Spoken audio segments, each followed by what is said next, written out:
Hey there, animal lovers! Welcome to Paws and Tails, the podcast where we talk all about pets, big and small.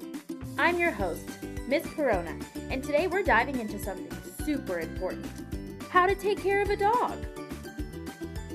Dogs are more than just cute and fluffy. They're part of the family, but being a dog owner is a big job. So let's go over the basics, step by step. Step 1, food and water. Just like us, dogs need healthy food and clean water every day.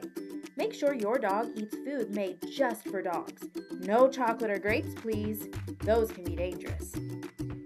Step 2, exercise and play. Dogs love to run, walk, and play. A daily walk and some fun with toys helps your dog stay happy and healthy.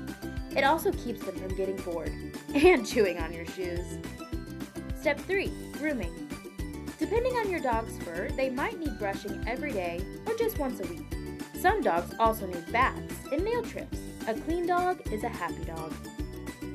Step 4, vet visits.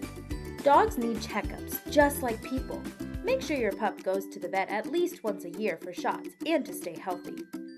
Step 5, love and training.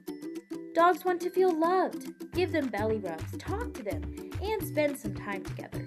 Training helps dogs understand what's okay and what's not, like sit, stay, and don't eat my socks! Taking care of a dog is a big responsibility, but it's also super rewarding. They give us love, laughs, and loyalty every day. So treat them right, and you'll have a best friend for life. That's all for today's episode of Paws and Tails. Give your dog a treat from me, and I'll see you next time. Bye!